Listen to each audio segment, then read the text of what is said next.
बच्चों, आपका बहुत बहुत स्वागत है हमारे YouTube channel physics math with Ayush में। आज का टॉपिक बहुत ही बेहतरीन होने वाला है। ये टॉपिक आपने अगर कर लिया तो आप 90 प्लस स्कोर करेंगे फिजिक्स में, क्योंकि ये टॉपिक बहुत ही मोस्ट इंपॉर्टेंट होने वाला है और ये 3 नंबर आपको दे के जाएगा।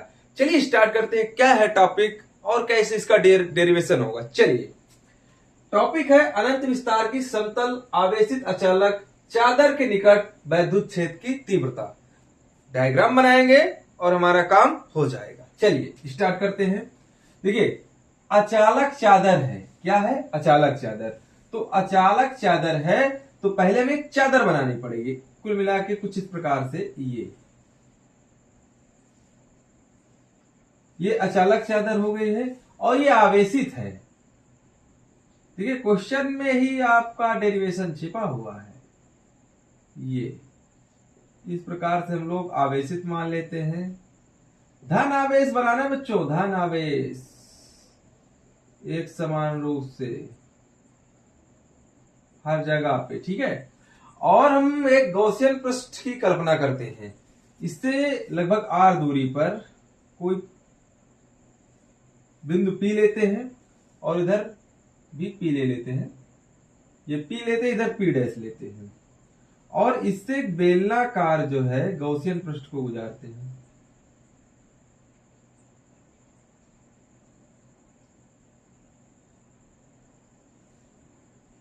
इधर भी ऐसे ही करना है हमको।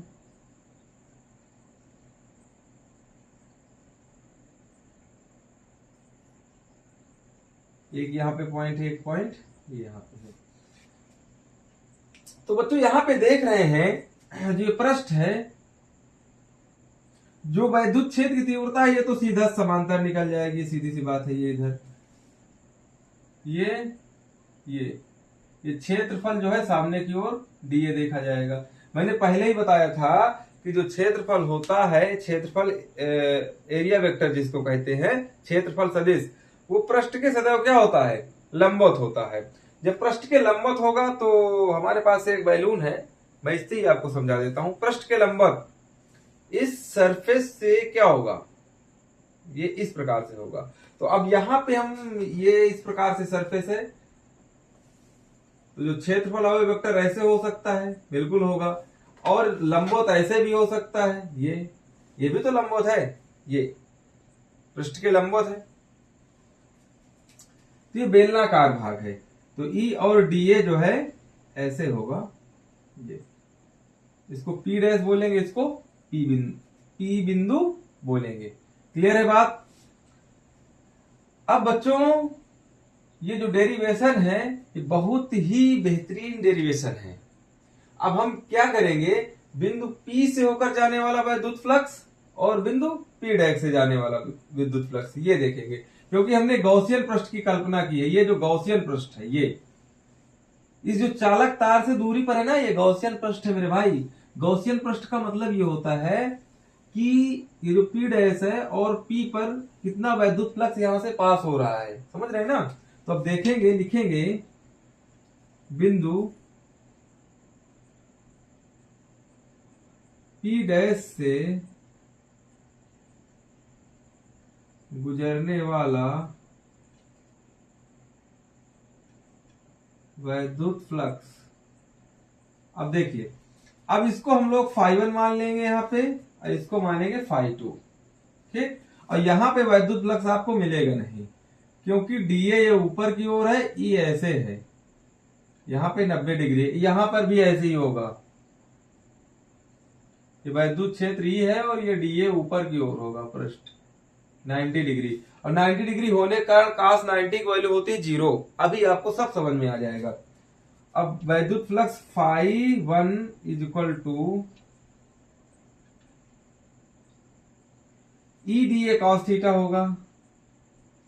ई डीए cos थीटा, यहाँ पे डी लगाना पड़ेगा इसलिए क्योंकि छोटा सा क्षेत्रफल। अगर यहां से पूरे जगह से निकालें वैद्युत फ्लक्स, हर जगह से, क्योंकि वैद्युत बल रेखाओं की संख्या की माप क्या कहलाती है? वैद्युत फ्लक्स कहलाती है। तो φ1 इज इक्वल टू मैं लिखूं तो यहाँ पे ई ए कॉस, अब थीटा की वैल्यू यहाँ पे क्या होगी? 0 होगी। सीधी सी बात है क्योंकि डीए और एक दूसरे के क्या है, ये पैरेलल है, समांतर है, तो एंगल 0 आएगा। तो फाई 1 इज इक्वल टू बच्चों आएगा ई ए, क्या जाएगा ई ए, समीकरण नंबर फर्स्ट। अब जिस प्रकार से बिंदु यहाँ पे हम लोगों ने P डैश से होकर गुजरने वाला वैद्युत फ्लक्स निकाला था, उसी प्रकार से बिंदु P से गुजरने वाला वैद्युत फ्लक्स निकाल लेंगे। देखिए बिंदु P से गुजरने वाला वैद्युत flux phi 2 is equal to E D A cos theta. यहां पे डी लगाना पड़ेगा क्योंकि छोटा सा बिंदु है। अगर पूरे के कारण देखेंगे तो यहां पे हमको सिर्फ डी हटा देना है, तो ई ए समाकलन हो जाएगा, उससे कोई दिक्कत नहीं है। फाई ई ए कॉस, यहां पे क्या लिखेंगे, ये 0 हो जाएगा क्योंकि डी ए और जो है ई एक दूसरे क्या है, पैरेलल है, तो एंगल जो थीटा बनेगा 0 बनेगा। तो फाई 2 इज इक्वल टू कह सकते हैं ई ए, क्या कह सकते हैं ई ए, समीकरण नंबर 2। अगर दोनों जगह से ये जो P है और P डैश दोनों जगह से गुजरने वाला वैद्युत फ्लक्स देखें तो कुल वैद्युत flux phi is equal to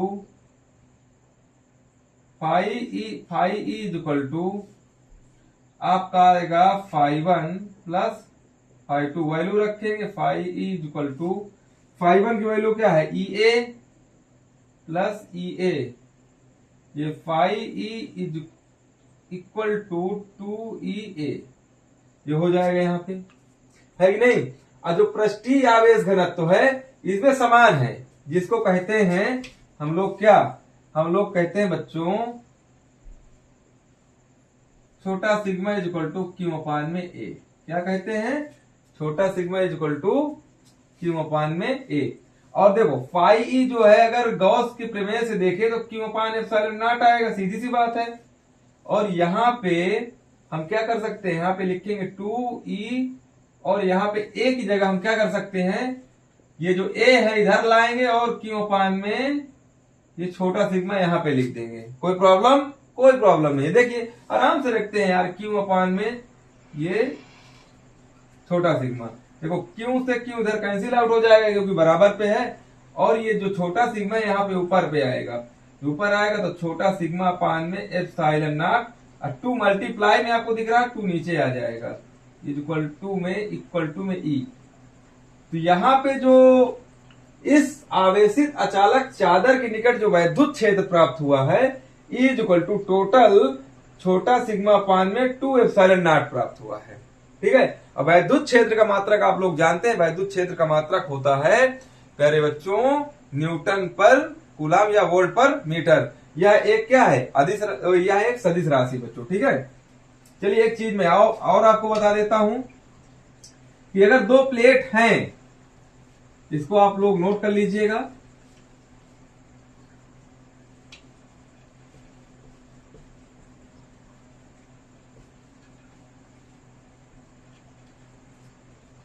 अगर 2 प्लेटें हैं बच्चों,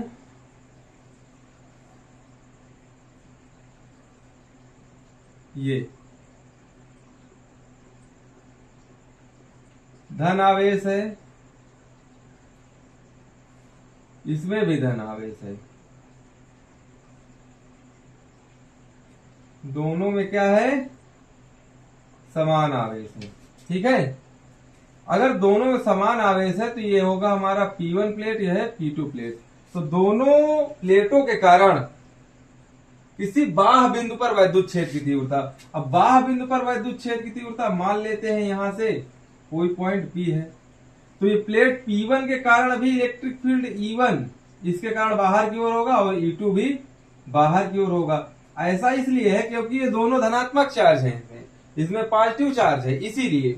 तो अगर प्लेट पहले प्लेट के कारण हम देखें तो E1 इक्वल टू क्या होगा, E1 इक्वल टू हो जाएगा छोटा सिग्मा अपान में 2 एप्सिलॉन नॉट, पहले प्लेट के कारण।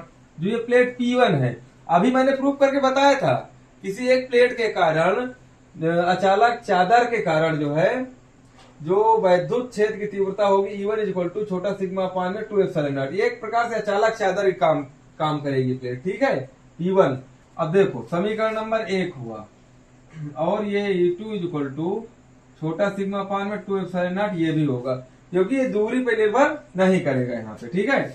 ये इस बात पे निर्भर करेगा कि जो है प्लेट P1 और P2 में कितना आवेश घनत्व है, कितना ज्यादा चार्ज है, समझ रहे हैं ना। समीकरण नंबर 2, अब अगर दो परिणामी जो है वैद्युत क्षेत्र देखें बिंदु P पर परिणामी वैद्युत क्षेत्र E equal to E1 plus E2 equal to, यहाँ पे जुड़ जाएगा छोटा सिग्मा अपान में 2 एप्सिलॉन प्लस छोटा सिग्मा अपान में 2 एप्सिलॉन, दोनों को जोड़ देंगे तो 2 छोटा सिग्मा अपान में 2 एप्सिलॉन, दोनों कट जाएगा तो E इक्वल टू छोटा सिग्मा अपान एप्सिलॉन। तो यहाँ पे हमें क्या मिला है, किसी प्लेट के कारण